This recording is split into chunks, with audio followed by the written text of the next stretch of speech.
Returning to my life after being paralyzed had many challenges. Let's get into it.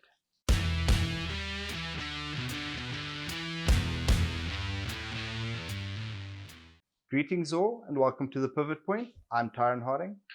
In this video, I'll be discussing how I returned to my semi-normal life after being paralyzed. If you've missed the previous videos, I'll leave a link down below where you can go and watch those first. The first set of challenges I encountered were around the home. We had to change everything to become wheelchair accessible. This meant putting ramps in places where there were steps, changing the cupboard layout because I couldn't reach things on the top shelf anymore, to having to renovate the entire bathroom so that I could fit my wheelchair into the shower. As complicated as it sounds, it's an easy process to go through. When I encounter an issue, we find ways around it, even if this meant just moving furniture around to make it more accessible. The second area where I encountered issues was in my work life. Obviously, I needed to get an adapted vehicle so that I could drive myself around. This was fairly easily done. Upon returning to work, they offered to move me from site work to an office job, which was very kind of them. Unfortunately, I did not enjoy the office work at all. After a few months in the office, I asked them to put me back on site. I enjoyed my job and I would find a way around any issues I encountered on site. At that stage, I was working as an occupational health and safety officer for a large petrol company. Basically, whenever work happened on their garages, we had to be there to supervise the work and do all the paperwork involved. There were many challenges that I encountered returning back to work on site. I remember the first project I went back to, I'd actually been at this garage before when I was able-bodied. But now in a wheelchair, I realized they don't actually have a ramp to get from the parking area into the shop itself.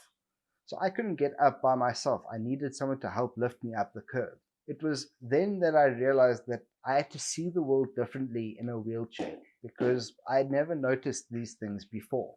Obviously, this meant that I could not access all the areas where work was happening. And part of my job was to supervise work. I found a way around this by getting an action camera that had Wi-Fi capabilities. I gave it to the guys that were working. I would connect through my phone to the camera and I could literally see what they are doing without me physically being right by them. This was an easy solution to a problem that could have been disastrous for my job. Another issue I encountered with these garages was they don't all have accessible toilets. You would think it would be standardized by now, but it's not. It is really not. Again, I had to adapt, but I found a way around it. The third area that I struggled with was my social life. I became somewhat isolated. I had friends that did not understand what I was going through, though most of them tried and they accommodated for my new life. I also had friends that just couldn't be bothered. Things changed. They didn't understand why I would need to go home when I'm in pain, why I couldn't stay out all night anymore, or the fact that they invite me to parties at places that are upstairs. They didn't understand my life changed and therefore I had to change the way I approach my social life. I'm grateful for the friends that were willing to understand. They were willing to adapt to my needs. And that gave me a huge self-confidence boost again, to be able to go out with my friends. The fourth area that I struggled with was just having my normal requirements met. Going to the mall to do some shopping, going to the shopping center to buy groceries.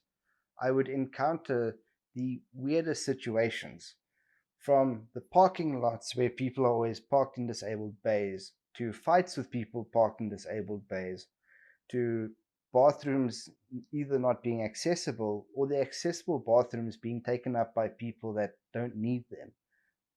The amount of issues I've had at malls and shopping centers have been numerous. Going out in public, I had two opposite ends of the spectrum with how people reacted to me. Either I would have random people start conversations with me, which was something I had to get used to. I've never been much of a socialite, so being in the grocery aisle and someone randomly telling you about that time they hurt their leg and they were in the wheelchair for a day, those kind of things happen. But on the other end of the spectrum, people will actually ignore me flat out. We teach our kids don't stare. So what people normally do is if they see me, they'll do what I call the heart rate monitor, where it will flatline, they will watch, I appear, they will look up to the sky, come back down, and continue. We need to change how we teach our kids to include people with disabilities. Yes, we don't want them to stare and be rude, but we also don't want them to become adults that have no idea of how to socialize with people and avoid eye contact like this. I joined quite a few spinal cord injury support groups, and this helped me tremendously. Everything from asking about the best products to use to getting referrals to people that can help you with certain issues to just asking questions that you can't find answers to. It's hugely beneficial to be able to speak to someone that knows what you're going through or has an idea of what you're going through. 2 points stood out to me from my return to life after my spinal cord injury. The first was how differently people treated me now that I'm disabled. I went from being able-bodied to in a wheelchair, and the differences are staggering. Suddenly, I had people rushing to try and open a door for me, or offering to push me even though it was inconvenient to me or they actually hurt me in the process. I remember a friend told me that he was at a restaurant and his girlfriend was asked if he would like something to drink. When he told me this, I thought, that's ridiculous. This stuff can't happen. He's probably just joking. It happened to me. The waiter asked my wife what I would like to eat. Another thing that happens is that people will jump to get out of my way. I was at an expo with my wife, and it was jam-packed. It was full to the brim with people. When she walked in front, it was a struggle to get through the crowd. But we realized very quickly, the moment people saw me, they jumped out of the way. It was like Moses parting the sea. So I would lead in front and get people to move out the way, and she could just walk behind me. We need to change the way that people with disabilities are perceived. The way to treat them is the same way you would anyone else.